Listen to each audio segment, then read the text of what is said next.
comic for about a year, which is not a long time, granted. But I have done paid gigs, I've done paid shows, I have worked as a host at a comedy club for traveling comedians. I don't want to say I'm like a big name, but I am familiar with stand-up comedy, I'm familiar with how it works, I can put together a good joke, I can put together a set, I have a couple sets. So when it comes to comedy, I do know what I'm talking about. I don't claim to be a master, because I don't think there's, outside of a very few limited number of people, nobody's really a master of it. But I do have a familiarity with stand-up comedy, how it's properly performed, and probably most importantly when it comes to stand-up comedy, things like audience interaction, things like audience participation, things like knowing your audience. And these are all important because of how they play into conservative comedy, which is what we're going to talk about today. But anyway, enough preamble, let's get right into... This cat is being so snuggly. I can't even believe you right now. You're being such an attention hog. Can you guys hear her purring? Come here. Did you guys hear that? No, it really is Turf City. Like, look at... You got like an assortment of Karen haircuts just dotting the front row already. Not on the show, don't talk. Oh, wow. Yeah, that's a lot of, that's the J.K. Rowling fan club right there. Goodness gracious. I just have to make sure it's always a turf crowd.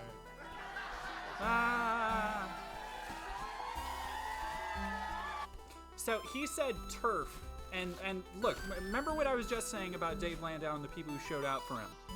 The people, because Dave Landau didn't do a lot of political stuff, but he would still throw some bones. You know, he did a joke about the cat litter in schools thing. And it was supposed to be this like super dark, offensive, edgy joke about, you know, a kid killing themselves but not being able to because they had paws, and how are they going to pull the trigger. And it was just this shitty thing, but the room ate it up. And he would do a joke about Joe Biden falling off a bike. The room fucking went bananas, ballistic. I cannot explain to you, like, the raucous noise a crowd of conservatives will make cheering for things that barely constitute jokes, but will reaffirm their biases, which is exactly what we're seeing here. Like, he didn't even make a joke. He just said, oh, I'm appealing to a crowd of TERFs, and the room fucking goes bananas. No. Or at least the front row goes bananas. Let's cut that short. So, how's your month been? I'll tell you one thing, Rosanna Lockwood won't be talking about nonsense with Peter Tatchell sitting next to her ever again. What did I do? I still don't know what I've done wrong. Banned from the Edinburgh Festival and the Conservative Party conference. If there were still DVDs, I'd be able to put on it. Too hot for the Edinburgh Fringe. And the Conservative Party conference. Really, it's just coming out swinging, talking about DVDs. By the way, I'm not sure what he did most recently, but Graham Linehan is well known to be a childish shithead bigot who is maybe has divorce energy rivaled only, I would say, by Elon Musk. No, Goresk was taken. He has not. You're not wrong. He has not said a single joke. Not a single joke. We are 2 minutes into this 13-minute clip. Don't even laugh, Helen. People be like, oh, I only hope too hot for the Edinburgh Fringe. It's really hot. I'm the Conservative Party conference. So it's been a bit of an insane moment. So this is just ad-libbing so far. Very worried. Very effective. Anyone who's been expressing this, I am okay. Yeah. Cooler Gary, thank you very much for the biddies. I appreciate it. cat appreciates it too. That's- Yeah, that's Shield what Thaden, Comedian wants. he does not look okay. We love you, you're okay.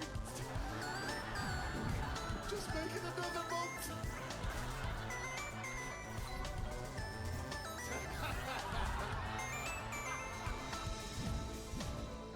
That is fucking rough. Look, if you are getting up on stage and it is not an open mic crowd, there are people there ostensibly to see you. The one thing you don't want is somebody from the crowd to yell, "Tell us some jokes." That's raw. That was somebody in the crowd, Lil Nida, who said, "Tell us some jokes," interrupting him talking about. He's kind of throwing a little bit of a pity party for himself. I'll play that again real quick. Yeah.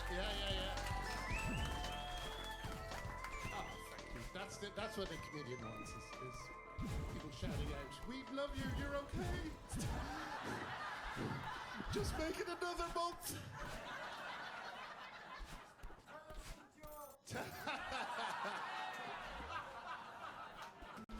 Oh God, jokes! I remember them.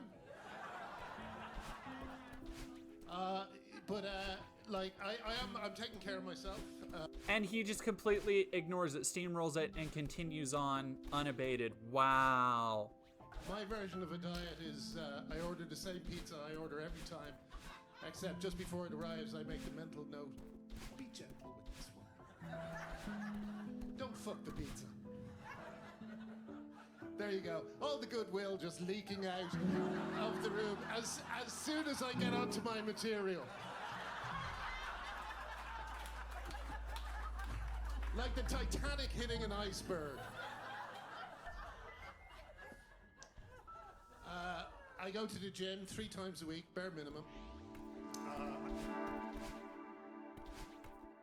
Graham, I know comedians are supposed to exaggerate from time to time, but generally, you want to tell a joke that sounds like it could be plausible. You understand? If you're gonna lie, which is fine, a lot of comedians do, you want to make it sound realistic. You're not off to a good start here. The good news is I'm giving up comedy.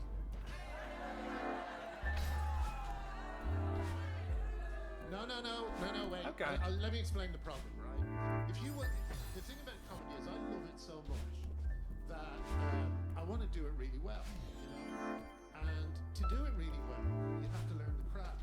And for a stand-up comedian, that means going to clubs every night, doing it in front of different crowds, not just TERFs who heard about it. Okay. You know, like doing it in front of people who actually hate you. That's kind of what you have to do, you know? Okay, you know what? That's not bad. That's okay. Like, he's still being weirdly self-pitying and self-deprecating, but he is not wrong about the craft and what it takes to be a stand-up comedian. I'm very curious about where he's gonna go with this, though. And my problem is, I can't be arsed. I'm 55 years old, and basically at the moment I'm averaging a gig every 2 months.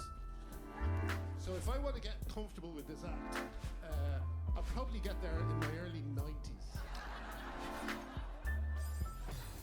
Also, other comedians, they look at me and they don't accept me. I can tell.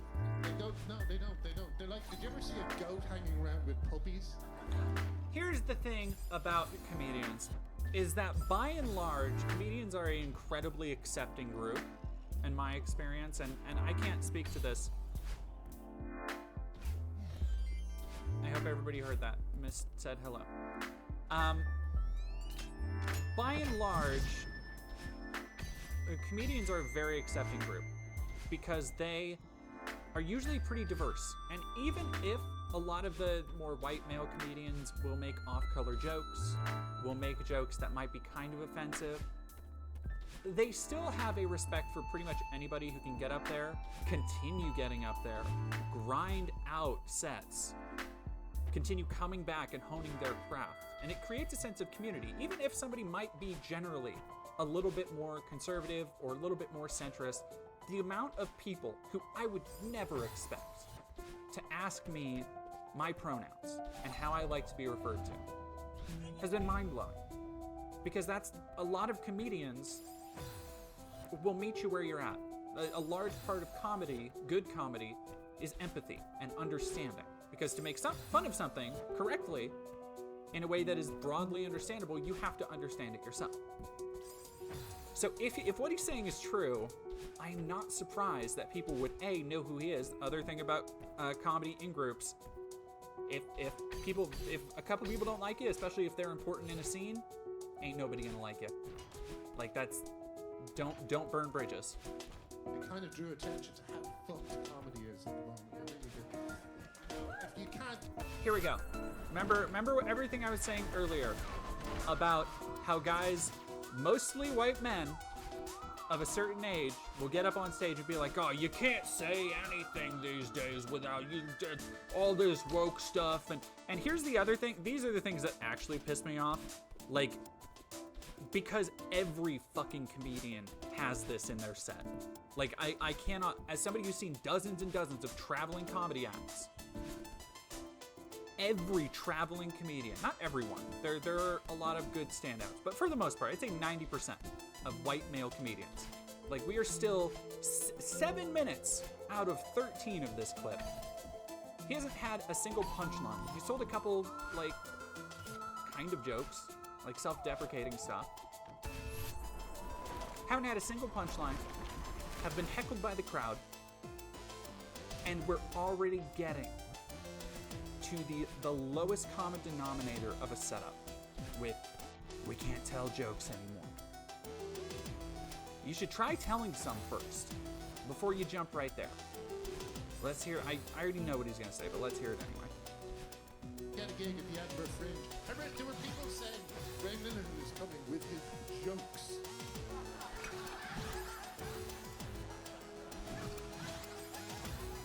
Yeah, and we're not on the fucking show. Ray Miller is coming with his jokes, you know? And it just kind of made me think, you know what, this is insane. And I'm not really going to be able to learn while I'm kind of under this kind of bizarre pressure, you know? However, I have good news. And this is the perfect audience to announce it to. I've written a book.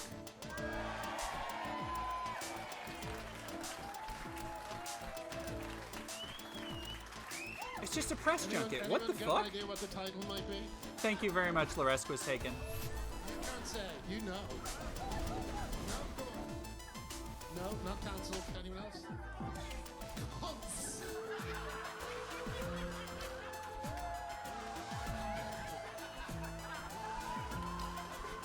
You know what? There's still time to change it.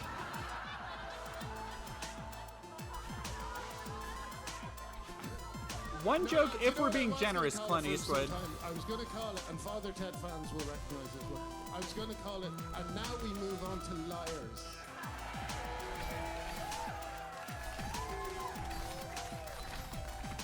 No, it's called Tough Crowd. And it's about very original. Father Ted and the IT crowd, and Ryan with them, and then about what happened the last 5 years. Kind of explains my situation and why I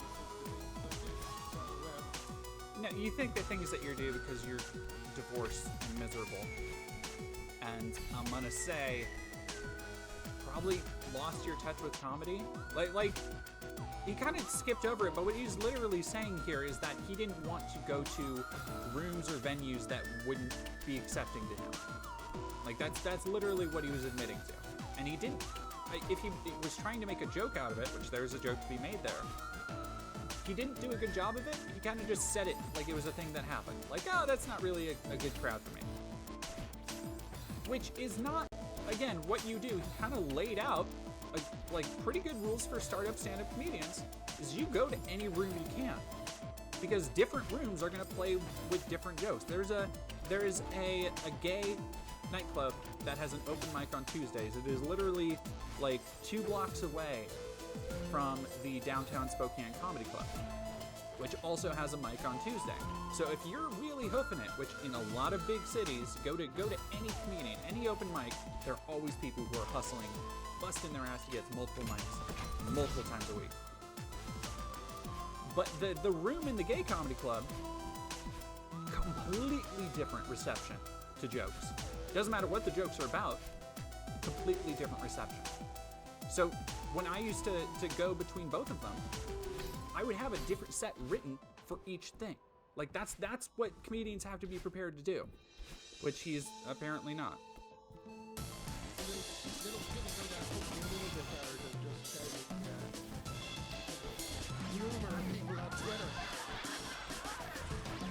All right, I'm gonna roll that back to see what I missed there.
The Son of God was born to something or other. Wow, that was fucking... That was the first thing I could qualify as like a joke with a punchline and a setup. And the problem is the setup is like there is... If he's talking about the day of like a pride parade, starting off with the holy day of pride, great fucking setup. Like there is a bit to be mined there. He just goes off into an ad-libbed tangent that makes no sense whatsoever. Like he's talking about Santa leaving dildos under your sex harness. Like those, first off, none of those things are explicitly queer. Like, I get what he's trying to say, I guess. But like you can easily swap those out with 3 things that would make it way funnier. Not a good joke, but would make way more sense. And then the second point, the reason I paused this, I gotta roll that back because he literally lets the joke go halfway through it. Like he forgets what he's fucking saying. If he had something he was saying to begin with. And the Son of God was born to something or other. What is that? It was the actual day. Oh my God. It's very, very, like I'm a heterosexual man, so mass demonstrations of joy, I don't like them anyway. See, that wasn't bad. It's particularly dangerous for me. Well, I don't, and I apologize to any Jewish people here, but it is a little bit like crossing occupied France while Jewish. I just keep imagining being checked by someone. So you're out today? What are you doing in town? Oh, I'm just picking up some supplies,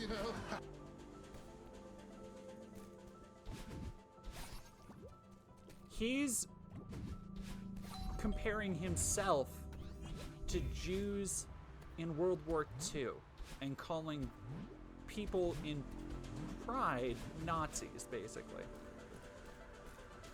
But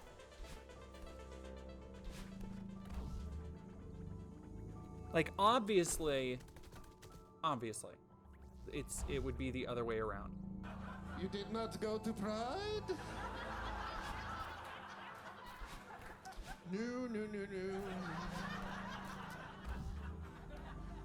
Do you not like Pride? No, I'm an ally.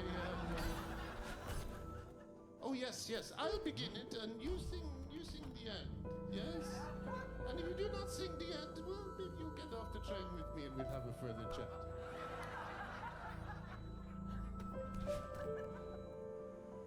Is he gonna sing? Is he actually gonna sing? Did he? It doesn't seem like he's prepared much of this. Like, a lot of this seems like he's winging it, or he hasn't done it much before. Yes, yes. Oh, he's gonna do it. He's gonna do it.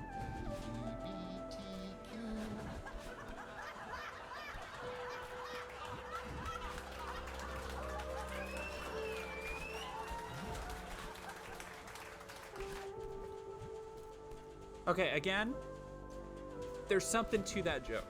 Like, the idea that, like, I'll start it, you finish it with LGBTQ, and then what's the rest of it?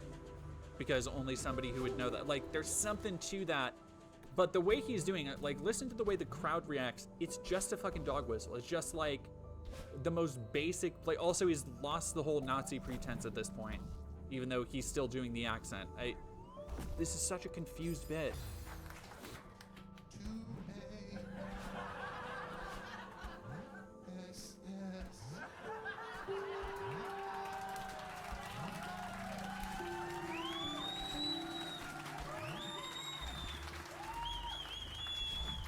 Yeah, whooping and whistling from crowds of TERFs, and the punchline of all that was basically LGBTQ 2A SS.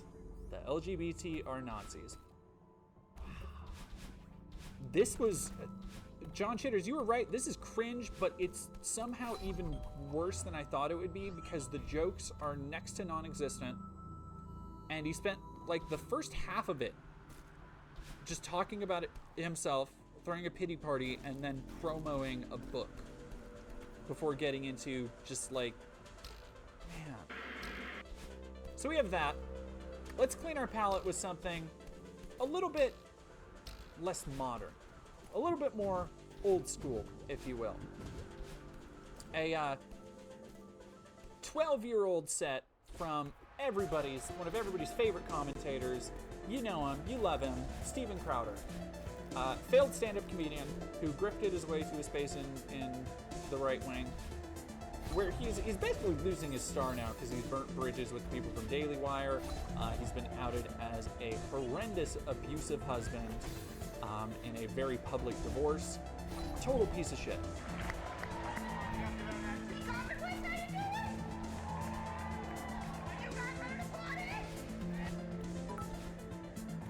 Tara Billie Jean, thank you for the biddies.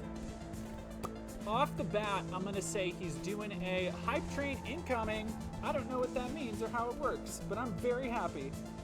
Yeah, no, he's already just like 2 seconds in.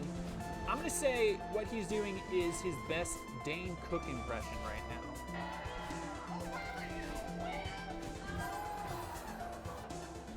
That's racist. Oh man, we got a good group. Glad to be here. Do we have anyone here served in the United States military? Anyone here by round of applause? Yeah, give them a round of applause.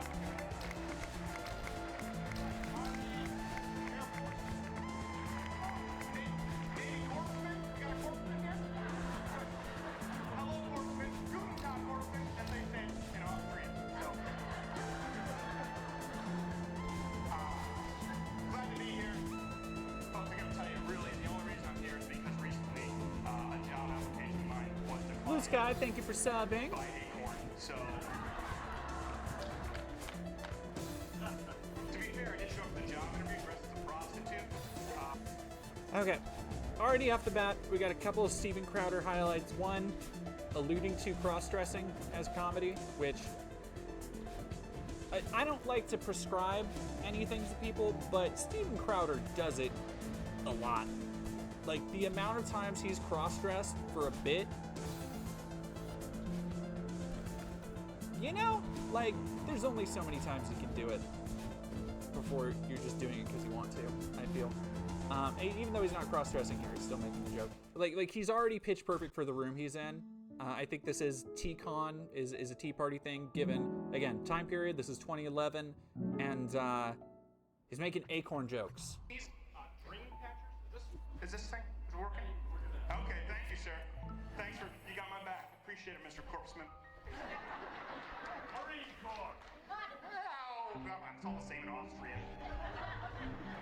I noticed a disturbing trend. Dream catchers hanging from rear view mirrors in cars.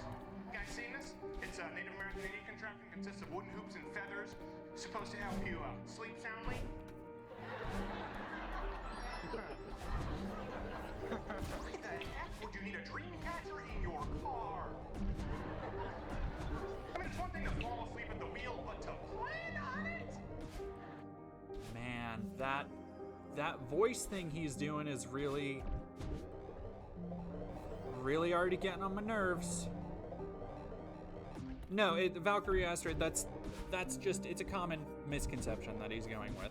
It's, yeah, no, like, he really, like, the more, I listened to a lot of Dane Cook growing up, which, give me a break, I was in middle school when I thought Dane Cook was funny, so, like, that is the prime time for people to be like, yeah, Dane Cook, before you find other comedians that you're interested in.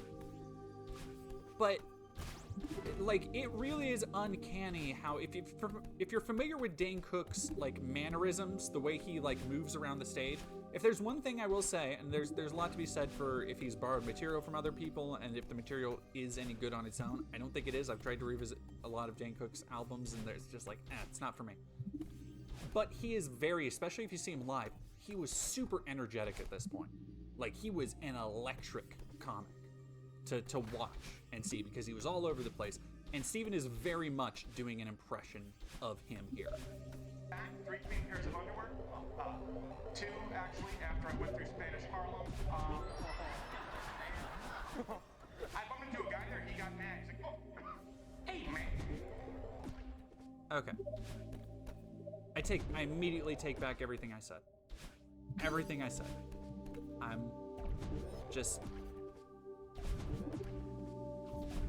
We're gonna look in the eye of the tiger there for a second, everybody. Like, this is the face he's bringing first line into his racial impression. I take it all back. I take it all back. I take it all back.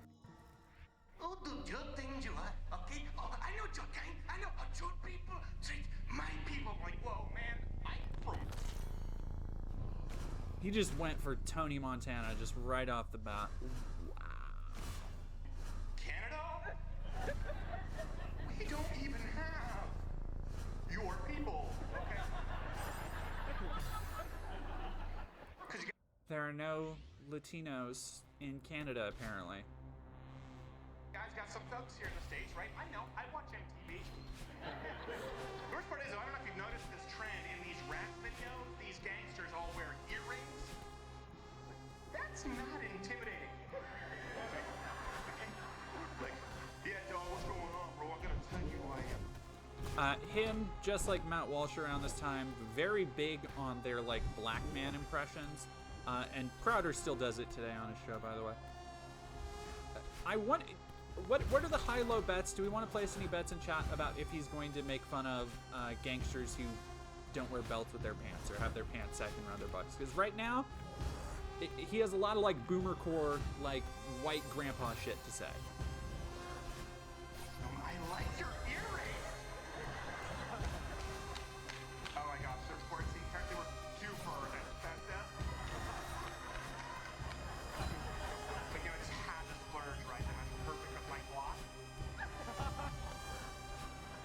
Of course, I grew up in a high school which was large. Okay, so that joke, obviously it was somebody talking to the tough ideal of like a mid 2000s gangster, like a 50 Cent type is what I think he's going for here.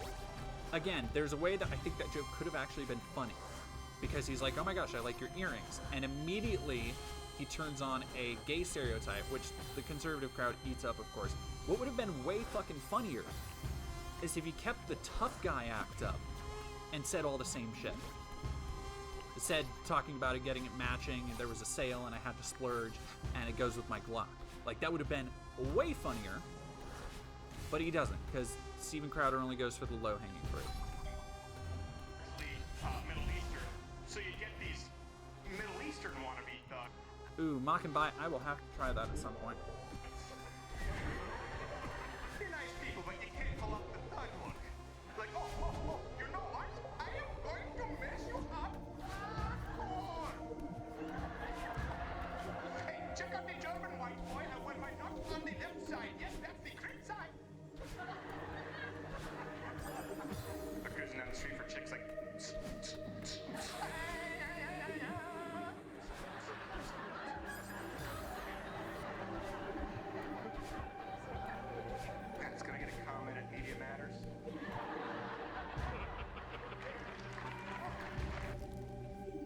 Yeah, as many people in chat have already noticed, he's conflating Middle Eastern with Indian. Very clearly, he's just putting on a racist Indian accent and making fun of Indian music. Not that his audience cares, because again, we're talking about Tea Party conservatives. And I do want to stress that, like, at the time, whether this was in 2009 or 2011, whatever we decided, this kind of humor was a lot more in vogue. Like, I think a lot of people forget how big of a career Jeff Dunham fucking made on Ahmed the Dead Terrorist. Like, everybody knew fucking that dumbass racist puppet. Like, it was massive at the time. Middle Eastern racism was so prevalent in the decade after 9/11. I feel like we're almost just getting away from it in comedy. So, like, I don't want to say, because the person who wrote this, or who uploaded this, a hilarious and politically incorrect set. It's like, yeah, it's politically incorrect, but it's more offensive because it's just lazy. Like, because this is the shit that everybody was doing at the time. There was nothing new or groundbreaking here. I mean, I don't want to say, listen, okay, I understand that people can disagree with us, and they're not necessarily dumb.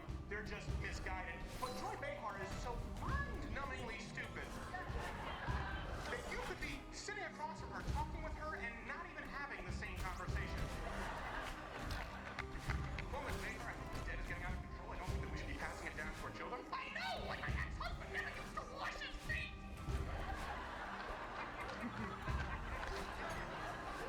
No, I mean, I'm just saying that, you know, we're passing a debt down onto our children.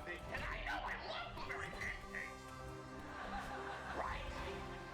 Should you seek counseling? We had the CNN Tea Party coverage. I remember that first time it happened. Remember that lady reporter? She was talking to Anderson Cooper from the Tea Party. She's like, Anderson, I hear of the first Tea Party gathering, but I don't really think this is family doing. Like a guy with his kid on his shoulders behind her. He's like, this is getting out of control. He's like, Miss, we're just here to protest higher taxes. He's like, I know nothing about it. Anderson, that's you, so you can tell more vulgar teabagging jokes. She was.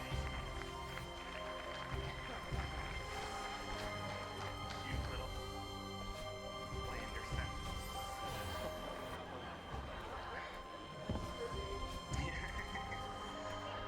Anderson, next stop, Jeff.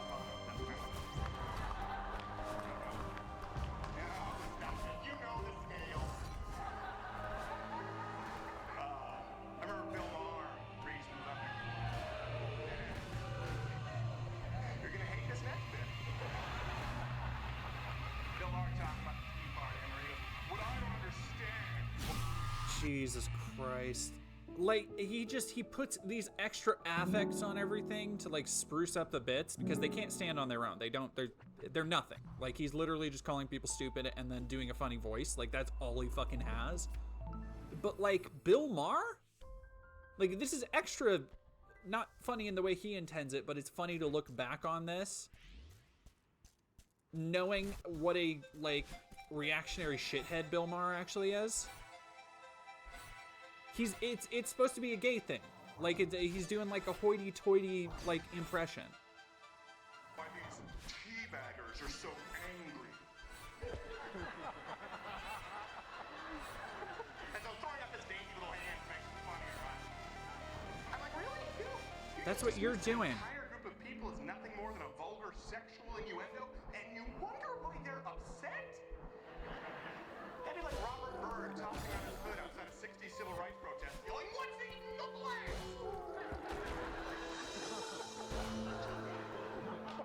Too soon? Is that?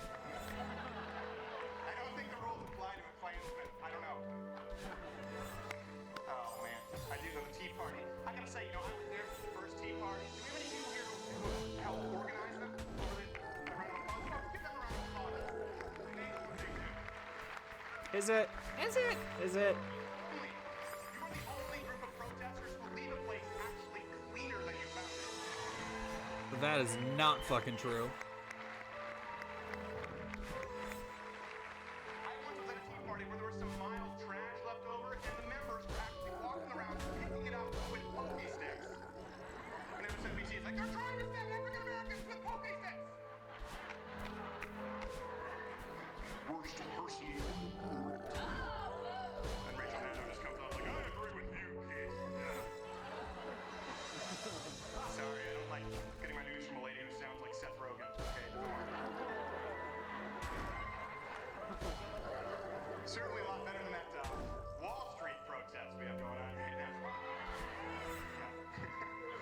seen this group of hipsters down there on Wall Street? They were really excited that Radiohead was coming down to play for them. Radiohead showed up and just went in to check their portfolios. So, I just saw an interview on CNN. The guy goes, well, listen, we're going to have a meeting here, Brett, and then we're going to determine what our official message is. Yeah, okay, I can take a guess. You hate Wall Street, but you love them. Oh, yeah. Do we lose? I can't. Oh, there we go. You hate the bank. Okay. No withdrawals for you. Yeah, the Wall Street. But yeah, all these guys, talking about what's going to come. They're part of the marijuana party.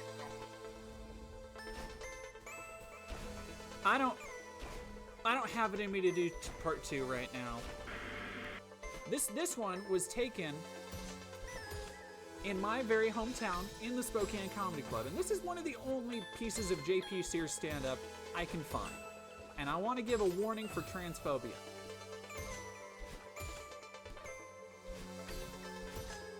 Not him. Oh, my algorithm, Stitch, my algorithm has been ruined. JP Sears' Little Nido is, you know, we'll see in a second. I'll play some of his other content, because he fashions himself a comedian. I was mercifully, when he came into town, and I need to properly explain how popular he was. Because when I had Gabriel Iglesias, who sold out stadiums, and on his current tour, the one that he just came through a couple months ago, our town, he wanted to stop doing stadiums and start doing smaller clubs, which is unheard of. But Gabriel Iglesias, whatever you think of him, big name, huge name in comedy. Sold out shows all weekend. We added extra shows, right? Big name, huge name. JP Sears, a person who, like in the chat, a lot of people do not know who he is, but conservatives do. Not only did we add multiple shows, because usually how they do it is 2 shows Friday for big name comics, 2 shows Friday, 2 shows Saturday. They added an extra show Friday, an extra show Saturday, and 2 shows on Sunday, which is the only time I have had big names we helped. Sam Morrill, Anthony Jeselnik, Gabriel Iglesias. None of them fucking sold out like this motherfucker. And graciously, mercifully, I completely missed him. JP Sears, sold out. Cannot express enough. Because people, conservatives especially, are hungry. And we are also, regrettably, the only big comedy club within driving distance of the Idaho border. So a shit ton of people come over there, from there. Because JP Sears is a grifter, let's make no mistake about it. He only has his stand-up comedy special available through, what the fuck is it? It's the name of one of those services that people pay for. But I could only buy it for $20, which I'm not paying $20 to see JP Sears. But I will, for everybody here, I will play this transphobic rant he did at the Spokane Comedy Club, which did lead to, because he had been there, this wasn't when he came through a couple months ago, this was last year when he came through the same club. And Among Us employees, which I was one at the time, it caused a lot of strife because there were a number of queer and trans people who were like, I don't fucking want to work with this guy. I don't want to serve this crowd because this is the kind of shit he says. Let's get into it.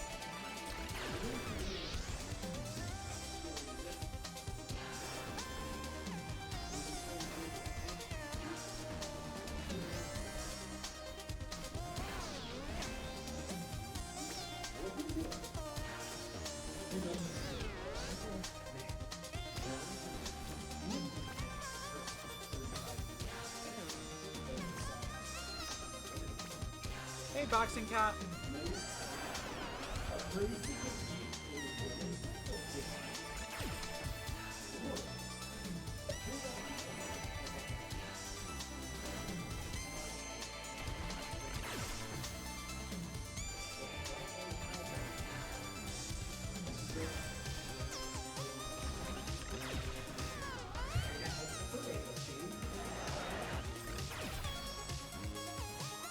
Also, a majority of sports bodies require a minimum amount of hormone replacement therapy.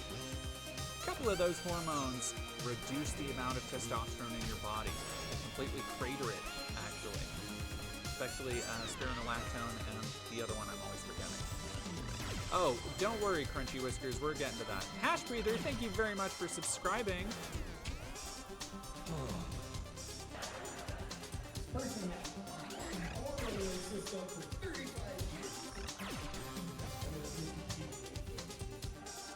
Yes, it does, Amaze.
Of course, the joke here being that men who transition and trans women athletes are one and the same, and that any trans woman athlete is essentially just the same, like, bulky, muscular, raging ball of hormones and testosterone that, like, makes up, you know, the wrestlers of the WWE, which is bullshit.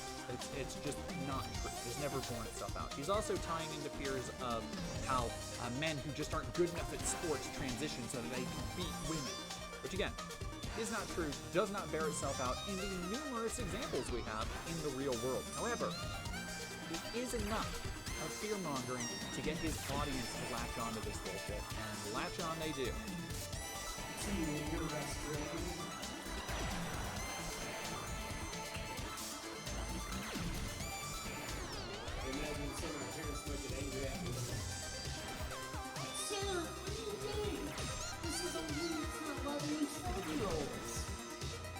Yeah, I'm only 10. But thanks for letting me know. I thought I was being oppressed by all these older kids. Can we get some smaller children out here for me to kick this shit out of, please? Help me be myself. They're like, why would we do that? Because your objective reality should be based on my imagination, or else I'll get angry, so I'm right.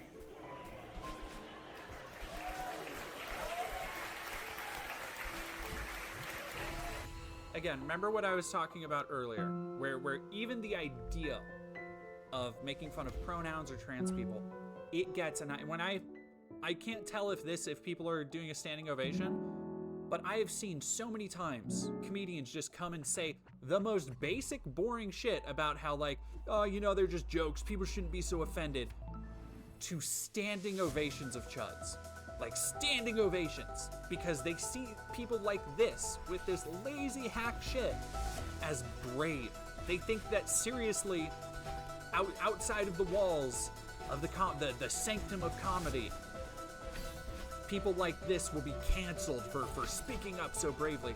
The reality is that this is just fucking lazy. This is just boring. Like, he's not really making any jokes, he's just demeaning other people. And in the process, also reaffirming their worldview. This is a big problem with a lot of comedy when people resort to saying, oh, it's just jokes, don't get so offended. It's like, yeah, it's just jokes, but if you aren't clear on the jokes, and you are drawing conclusions about people in your jokes, especially using stereotypes, what you're actually doing is reaffirming those stereotypes. You're not doing anything brave or interesting. You're not poking and prodding at those stereotypes or questioning the bigger picture. And most importantly, something I always love in good comedy, I always try to do with comedy, is you are not leaving people with something to think about, something that challenges their assumptions. You are just reaffirming the biases that you have and that they walked into the room for. And that's all these people are here for. You hear it in the cheers.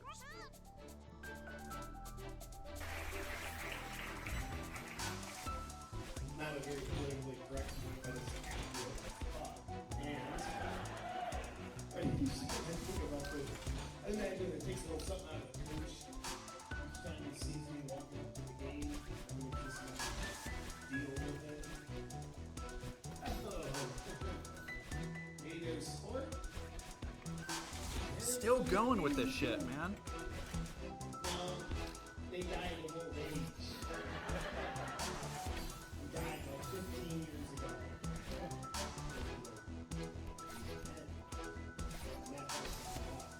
Yeah, no, awkward. This bit goes on way too long. I talked over him, but the punchline there was math is racist because he's... Again, this entire thing is a false equivalency that is obviously targeting trans people, but he can't actually make the trans person the main character of the joke. It has to be somebody who identifies as a different age. Meet you pretty, thank you very much for following. Because if he did, he would actually have to base it more in reality. Like, there aren't people out there trying to do this. But conservatives can spread fear about it, even through jokes. And they can all get together and laugh and, like I said, reaffirm the shit they believe. Oh no, Mockingbird, you did not miss anything. Don't back back, right? Let's destroy objective truth with a lot of Marxism and call it something else. Now again, it's really important. This last little bit is really important, so I'm gonna reverse it because he just goes off on a tangent. Like he has this whole really tired, really long bit where he's pretending to be a different age, to play Pee-wee football or whatever the fuck, so he can win because that's to him what trans people are doing. The false equivalency is not based in any kind of truth or reality, facts, logic, anything except personal feelings and being threatened. Now, listen to the amount of fucking buzzwords he throws into this word salad at the end. Destroy objective truth with a lot of Marxism and call it something else.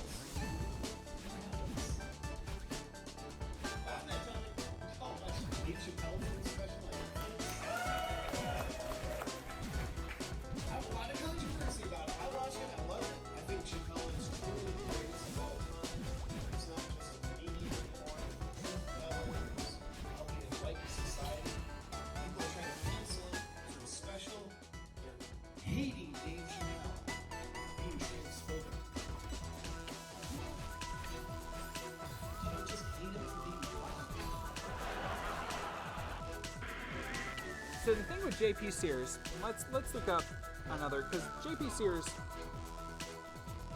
has made a killing. Thank you, 3 Geese in the Trench Coat. He has 2.98, almost 3 million subscribers. 3 million subscribers.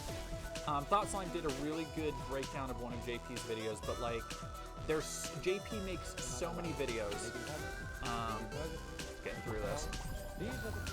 That flex. And much like, oh my goodness, the popping cat. Thank you so much, Boxing Cat.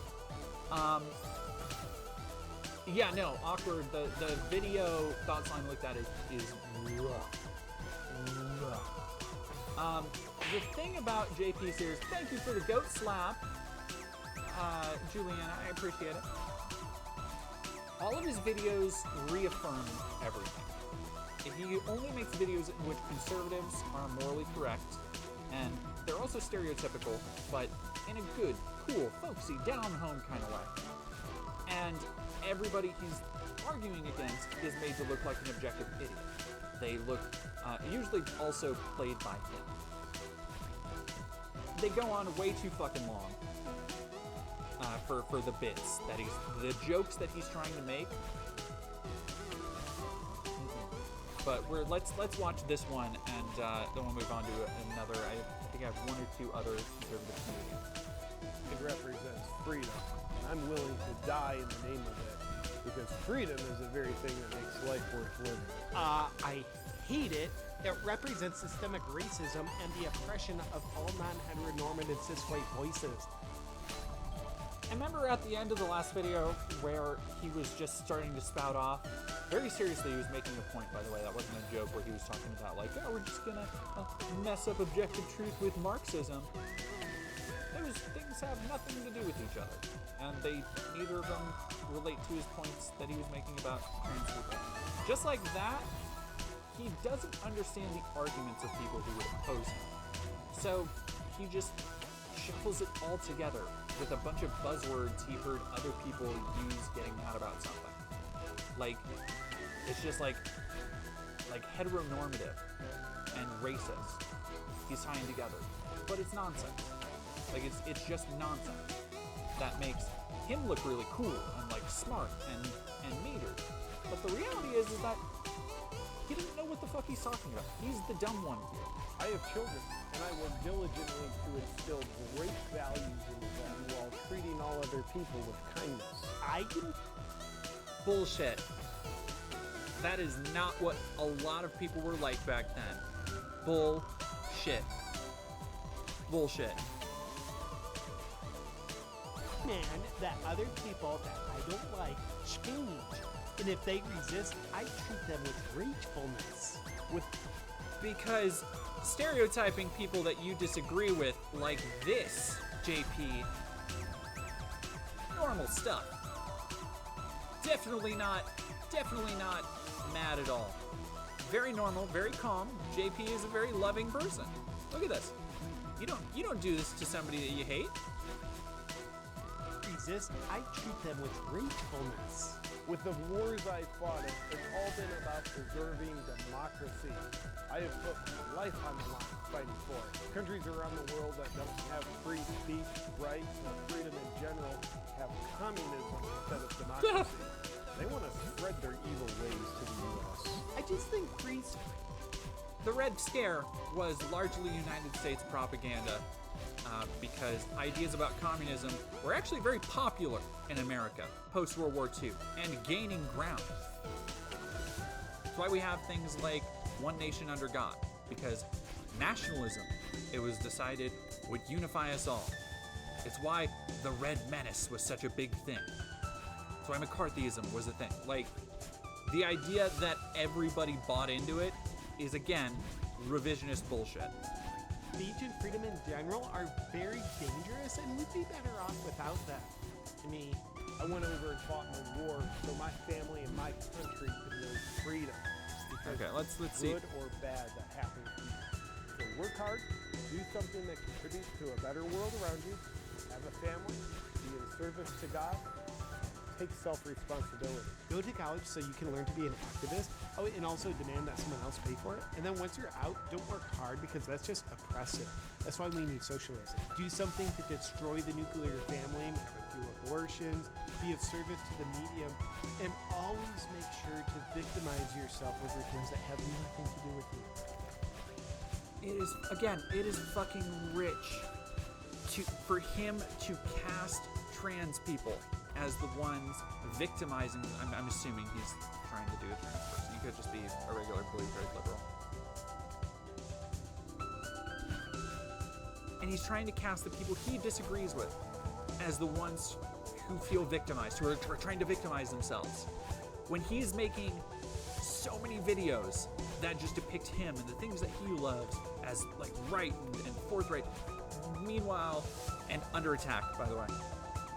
Meanwhile, everything he makes about them, whether it's his stand-up, like being a grown adult who identifies as a child to beat little kids in football, or this, is just the lowest common denominator stereotypes about the people he disagrees with, so that he can beat them easier in these fake debates he's having in his head. Like, it's unbelievable. Like, the cognitive dissonance. Woo! And, like, Rob Schneider is, like, also very, I don't think he's funny. But let's see this one. Fauci the COVID fairy is the name of this bit. It looks like the Fed has just declared war on Americans again. Because if they force us into a digital dollar, that means no greenback. No, I don't want to click on it. I want to pause it, you stupid site. My daughter just lost her tooth, you know? And like she's 6, you know? And the tooth fairy. The tooth fairy gonna come and I lost my tooth. The tooth fairy gonna say, tooth fairy. And I put it under my pillow. Tooth fairy, give me money. My 10-year-old, she's over. She's like, I want to put over this. And I said, hey, come on, it's your sister. It's a beautiful thing. The idea that there's this entity, someone who does something really nice for you just because something fell out of your head. Oh yeah, press record. These people, like again, conservatives, not all conservatives, but a majority of conservatives, they see comedy as like one of their last bastions, I guess. I'm assuming this. Because they think it's one of the only places where like free speech still exists, where they can go and have their beliefs reaffirmed. And you get a lot of like conservative whinging. Matt Walsh does it all the time about like the media that we consume and how everything is Hollywood and everything is trying to push this woke agenda. And so when conservatives have a chance to go see somebody who they know will reaffirm the shit that they want in a entertainment setting, they eat it up. Like I was talking about, JP Sears sold out so much they added more shows at the club I worked at than Gabrielle Iglesias. JP Sears, the guy we just watched, sold out more than Gabrielle. You know, it's just a nice thing to have in the universe. Let's keep that going as long as we can. Because it's nice to have something to believe in. It's not true, but believe in it for as long as you can. Until you find out it's just, a lie. That's why Tony Fauci's, he was like the COVID fairy. It's the COVID fairy. Remember in the beginning, listen, you don't have to wear a mask. Again, barely a joke. Barely counts as a joke. Thank you, Nable225, for following. Like, barely counts as a joke at all. He's just saying, yeah, like, it's funnier if it's a political statement I agree with, 100%. Awkward. Part of it is also that conservatives have a lot of hang-ups about swearing in any content they think might be objectionable. So the only comedians they'll watch. Yeah. Well, and that goes both ways because a lot of conservatives are, they want to be more edgy. Like JP Sears will say the F-bomb on stage and stuff. You may make you feel better if you wear a mask, but they don't really work. They may make you feel better, but they don't actually work, prevent anything, But we need to save the mask for the essential workers, because the virus can tell the difference between an essential worker and a piece of shit like you people. So you don't have to wear a mask. 2 weeks later, everybody's got to wear a mask. I'm sorry, just cover your face. It doesn't matter. A tennis racket, a tennis shoe, put anything over your face. Your wife's panties, your wife's ass. Put something in front of your face. I don't know how you strap your wife's ass to your face, but try. Just do it. Do it anyway. But you only have to wear the mask of your wife's ass in your face until there's a vaccine. Once you're vaccinated, you don't have to wear a mask anymore because you're protected. Because the thing about the whole theory of vaccinology is you can't give it, you can't get it, you're protected. Vaccine. So once you get the shot, then you find it. This is a bit that he is undoubtedly prepared because he's going through it a mile a minute. But I do not think it's... I'm going to make a light prediction here. I don't think it's going to end with a good punchline. Like, it should be building up to a good punchline. If it's taking this long with this little laughter to accompany it, it should have a killer punchline. I don't think it will. You don't have to wear a mask anymore because you're protected. That's the whole thing about vaccination. Once you're vaccinated, you don't have to worry anymore. You can't give it, you can't get it. What? Okay, you can still get it, you can still get it. But here's the thing, but you can only, we might need to have a booster, but a booster is not another shot. You already had the shot. A booster is just a booster. If it was a shot, we call it a shot. It's a booster, The shot's a shot. A booster's like a the shots are but they'd be perfectly fine. Once you get the booster, and then you're done. When you get the booster, you get the one shot, and the booster, and you're fine. You're protected. 100%. You can't give it, you can't get it. What the? Okay, there's a rumor you may need 2 shots and 2 boosters. Okay, I admit it. Problem. It's not, I don't know how it happened, but it's a rumor. It may be true. I don't know. But you might need 2 shots and 2 boosters. But again, a booster's not a shot. A shot's a shot. If a booster was a shot, we'd tell you. But it's not. It's a booster. It's a booster. It's a booster. It's even funnier when they do it a second time. You can tell because less people laugh. Here comes the booster. It's not. It's a shot. Oh no, like Leo Feet, there is definitely a joke to be made about bad communication from governments. However, they turn, again, like there's no nuance to the points they make. It's just government wants us to get a shot, but then they came out and they iterated on what they were saying. So they were wrong to begin with. Why? Like, it's just, yeah, Renaroo. They wear ignorance as a badge of honor. Yep. Anyway, but then when you have it, you completely protect it. You can't give it, you can't get it from anybody. If you protect it, you get the 2 shots, but you can't give it. What? Okay, you can still get it, and you can still get it. Okay, that's a problem. That's a problem. That's a problem. But wait, but listen, if you got the 2 shots and the 2 boosters, and you give it to somebody, the guy's gonna go, well, at least he's got the 2 shots and the 2 boosters. But if you don't get the shots, if you don't get the boosters, and then you give it to somebody, the guy's gonna go, oh, this guy, he's not buying into this bullshit. They didn't get the boosters.